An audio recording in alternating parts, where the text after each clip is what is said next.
Hello and welcome back to Vintage Lunchbox Review, the show in which I review my vintage lunchboxes.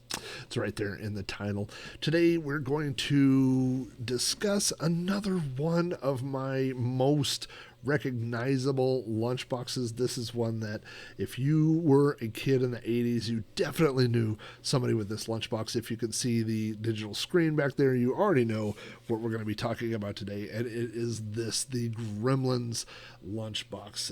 Obviously, there's artwork on both sides. We're going to talk a lot about the artwork. Gremlins was the movie and the lunchbox were both released in 1984. It was directed by Joe Dante. You might know his name from The Howling. He did lots of he directed lots of classic films from the 80s, and it was also written by Chris Columbus. Now, you may or may not know that name. Christopher Columbus was well known for writing screenplays. He wrote the screenplay for The Goonies. He wrote the screenplay for The Twilight Zone. No, I think he directed the Twilight Zone movie. He also directed, Adventures in Babysitting. He directed Home Alone 2. So it was a really, Joe Dante and Chris Columbus was going to be a 1-2 punch, and executive producer of the movie was the one and only Steven Spielberg. So huge blockbuster movie. There was a lot of violence in the movie. In fact, Gremlins is often credited along with Indiana Jones and the Temple of Doom for bringing about the PG-13 rating. Before those movies were released in 1984, there was no PG-13 rating. So these were had a little bit too much violence for small children, but not enough to give them an R rating. And so it was the Motion Picture Association of America, the MPAA, came back with a new rating that we're all familiar with today called PG-13. There's lots of actors in these films. You probably are familiar with Zach Galligan, maybe the least famous after Gremlins, but he played Billy. His girlfriend was Kate, who was played by Phoebe Cates, and the voice of Gizmo, the Mogwai here, was done by the one and only Howie Mandel. So lots of famous people in Gremlins. It didn't do well in the theaters. Just kidding. It was a huge blockbuster. Everybody saw it. Everybody knew who Gremlins were. Everybody wanted a Mogwai of their own for Christmas. And so anyway, on the lunchbox here, we have on this side a very famous scene. We have the Mogwai. That's Mogwai here. This is Gizmo, and he is in the Barbie car. He is making his escape, and you can see his enemy, which was Spike, the actual gremlin. So if you remember from the movies, Mogwais came with certain rules. You couldn't get them wet. You couldn't expose them to bright light because that hurt them, and you could never ever feed them after dark, or they would turn into these mean, rotten gremlins. And so that was kind of the plot of the movie. We have lots of stuff from, I would say inspired by the movie, but this is probably the most direct inspired by the movie scene right here, because we actually do see this car in the movie, and so we kind of have this scene. Now, I always thought, and this might just be me, but I always thought that this lunchbox kind of had one side for girls and one side for boys. That might just have been my impression as a kid, but I always thought this was kind of the girl side because you had the Barbie car, and so if I were a boy, I would always have this side out. We're going to talk a little bit more about this artwork here in just a minute. This artwork is kind of weird for a couple of reasons. Partially because here we have Gizmo, the star of the movie, the Mogwai, obviously one that never turned into a gremlin. And then right behind him, we have the same character right there again. We all know that Gizmo went in Billy's backpack, and so we can see him right there in the backpack. So we have the exact same character in two spots that would kind of be like, it's almost like those high school pictures where they would have the big picture of a student and then like another picture in the background, like there would be two of them because it's two of the same person there. It's two gizmos right there in the same screen. Now, I don't know this for a fact, but I will mention this because sometimes this happens.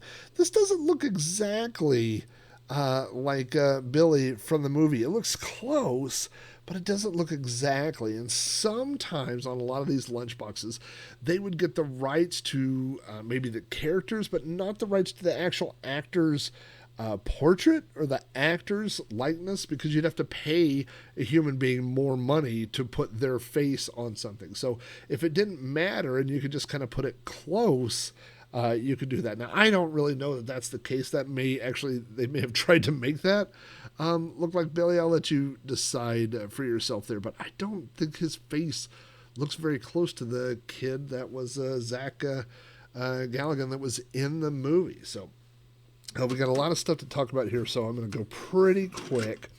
On the front of, or I guess on this front side, what you can see here, again, this would be the artwork that you would be least likely to see because it's under the handle there, right? So it's kind of obscured, but what we have there is a clock, and it is a few minutes to midnight. Now, if you remember your Gremlins lore, you did not want to feed Gremlins or Mogwai after midnight because that's when bad things would happen.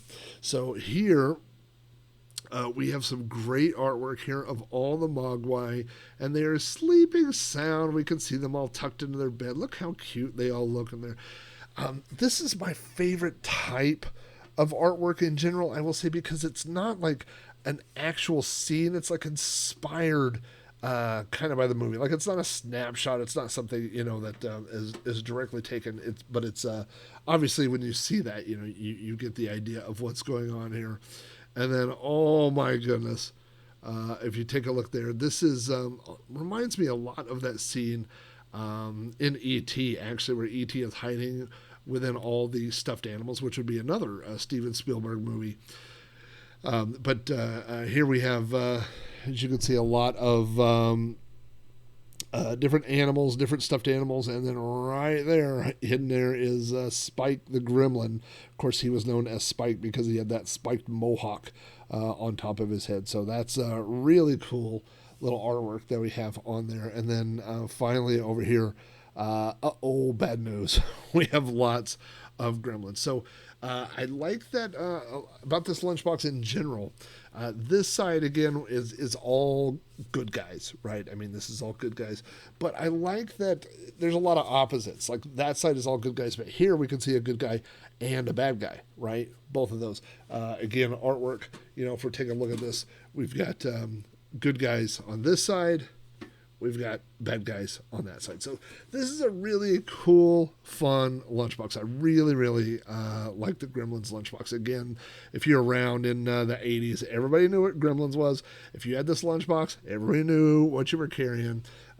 So very identifiable, right? Very iconic lunchbox of the 1980s.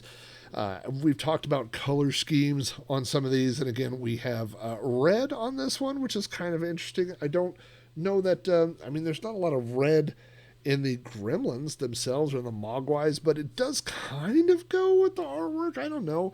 I would almost have thought they would do like a brown maybe or something, but the red obviously makes it pop. We've got the red handle. And on this side, we do have the red in Billy's jacket that he wore, so it does a little bit tie that together, but I don't know. I mean, the dominant color on this side is pink, so if you were carrying this side, that's what people would see, is this pink Barbie car. So if you were a young man and didn't want everybody to see the pink Barbie car, you would carry a lunchbox with this side out. Now, we can open up the inside of this and take a look. This one is actually really clean. If you look in there, there's a little bit of spotty rust. Not too much, though, but this is a really clean looking lunchbox.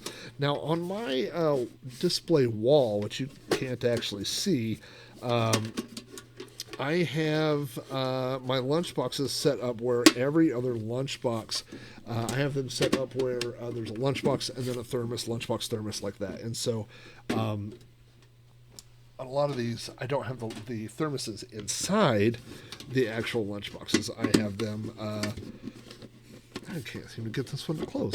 I have them set up where in between them is a thermos. And so that's the way that I have this one. That's the way that I normally have it displayed as well. Normally I have it displayed closed and I don't open it. So these, there's a little clip on these. I'll show you this.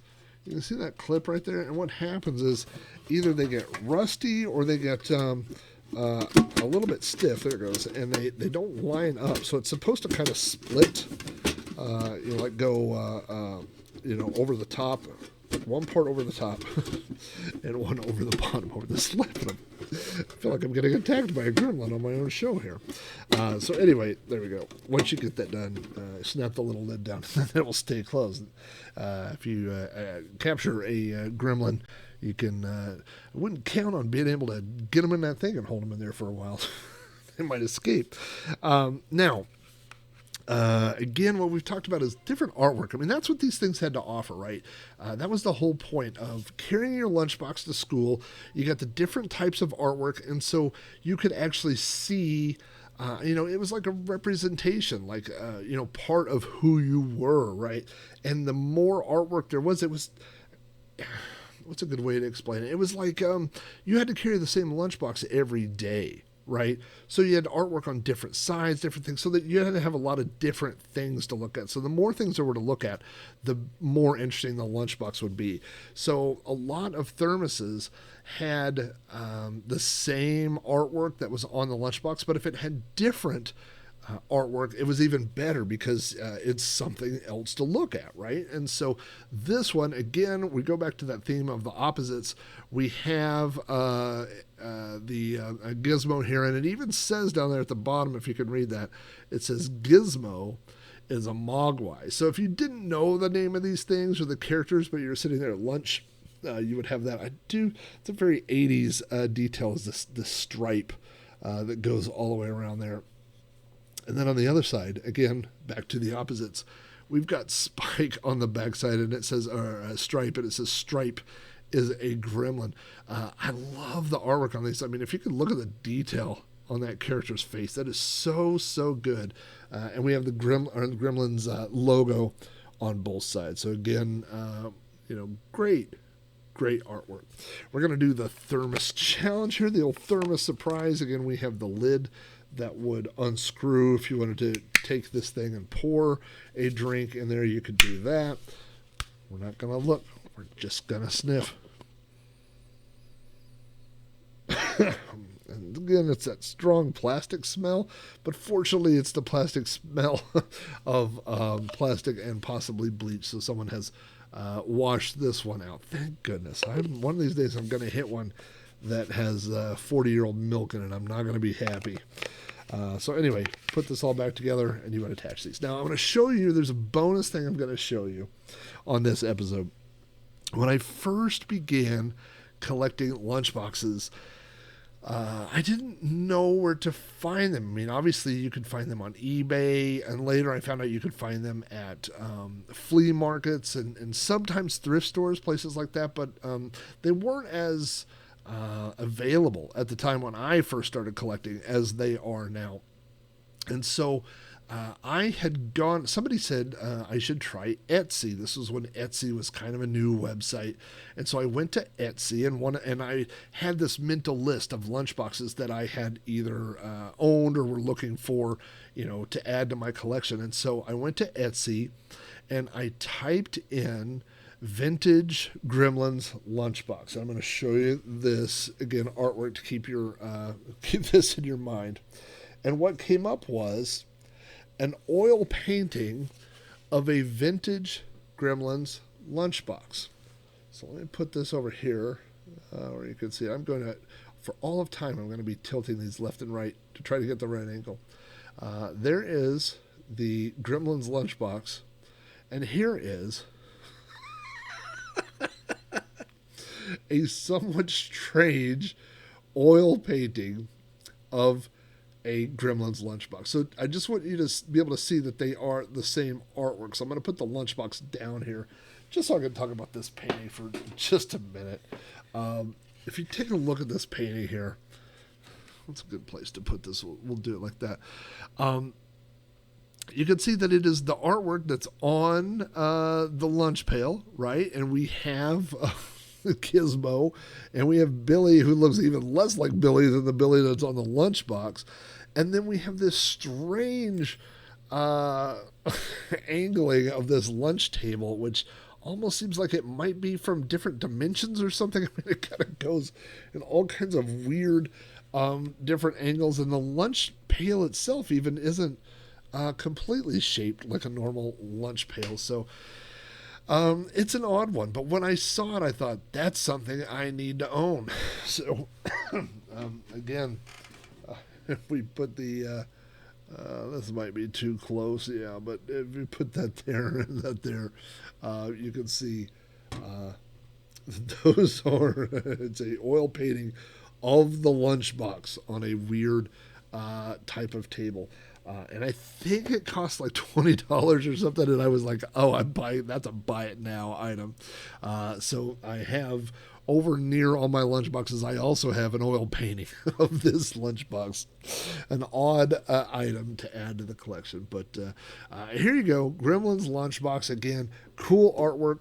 A couple of things that I haven't pointed out is the first thing is Gremlins the movie came out in 1984. Gremlins the Lunchbox also came out in 1984. These weren't like things that would be years later that came out. Like, you might, have Pac-Man who came out in 1980, and then there would be a TV show that would be a few years later, or, the song Pac-Man Fever a few years later, but it wasn't like that with these lunchboxes. They got them out really fast because you had to capitalize when it was hot. Like, nobody wanted a Gremlins lunchbox in 1985 or 1986 when the movie came out in 1984. So you had to really strike while the license was hot. The other thing that I may or may not have pointed out, all of these so far have been by the company Aladdin. Aladdin was one of the biggest manufacturers of metal lunchboxes. And if you look at the bottom, along the bottom row, all of these will have